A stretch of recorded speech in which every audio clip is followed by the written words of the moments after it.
Assalamualaikum warahmatullahi wabarakatuh. Perkenalkan, nama saya Sulfita Angelika Putri dengan NIM 23031021448. Saya dari kelas 2G Manajemen. Di sini saya akan menjelaskan mengenai aktiva tetap tidak berwujud. Aktiva tetap tidak berwujud ialah sebuah aset perusahaan yang tidak memiliki wujud fisik namun memiliki nilai ekonomi dan manfaat bagi perusahaan dalam jangka yang panjang. Aktiva tetap tidak berwujud berbeda seperti aktiva tetap berwujud seperti tanah, bangunan, mesin yang dapat dilihat dan diraba.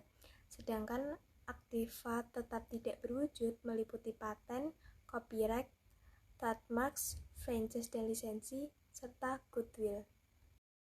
Baik, langsung saja kita bahas mengenai masing-masing contoh aktiva tidak wujud yang sudah saya sebutkan tadi.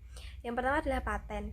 Paten adalah hak eksklusif yang diberikan oleh negara kepada inventor atas hasilnya invensi di bidang teknologi, yang untuk selama waktu tertentu melaksanakan sendiri atau memberikan persetujuan kepada pihak lain untuk melaksanakan invensi tersebut.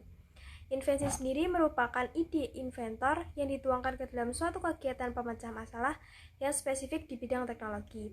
Dapat berupa produk atau proses, atau penyempurnaan dan pengembangan produk atau proses. Nah, paten adalah hak eksklusif yang memberikan inventor kepada hak monopoli untuk melaksanakan invensinya sendiri atau memberikan persetujuan kepada pihak lain untuk melakukan invensi tersebut. Selanjutnya yang kedua adalah copyright. Copyright adalah hak hukum yang diberikan kepada pemilik karya intelektual seperti buku, lagu, musik, video, ataupun gambar digital. Hak cipta memberikan pemilik karya eksklusif untuk menggunakan, menjual, dan melisensikan karya tersebut kepada pihak ketiga. Copyright juga melindungi karya yang dibuat oleh si pencipta, dan karya yang mendapatkan hak cipta ini harus orisinil. Hak cipta berlaku selama durasi tertentu dan memungkinkan masyarakat untuk menggunakan materi hak cipta secara wajar untuk tujuan yang bermanfaat, seperti pendidikan ataupun penelitian.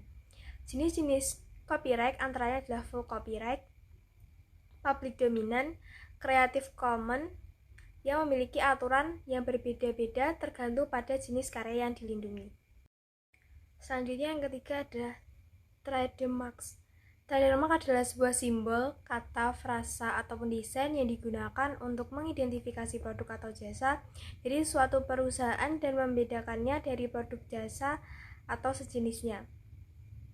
Fungsi trademark adalah untuk membedakan keaslian suatu produk dengan produk yang lain yang sejenis. Dengan adanya trademark, pelanggan dapat lebih mudah menemukan produk yang mereka inginkan.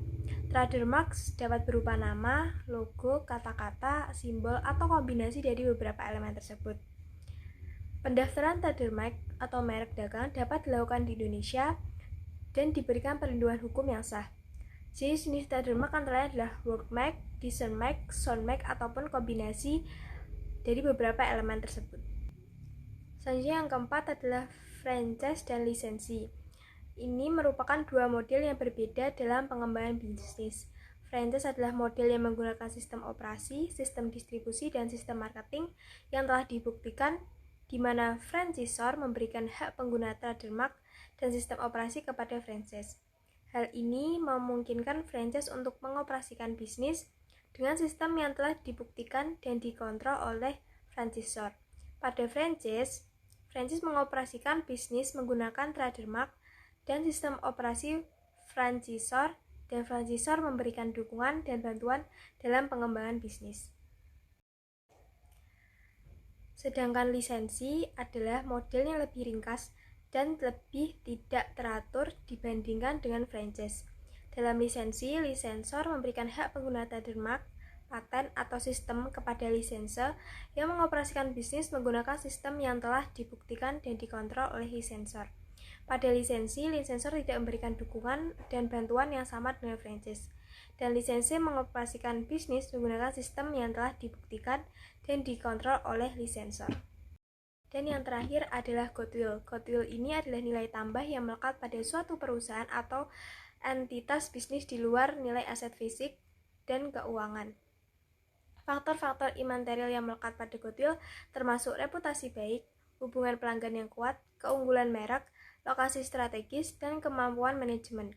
Goodwill ini tidak dapat disentuh atau diukur secara langsung seperti aset fisik, tetapi ia mencerminkan elemen nilai imaterial yang tidak dapat dinyatakan dalam bentuk uang tunai atau aset yang dapat dilihat.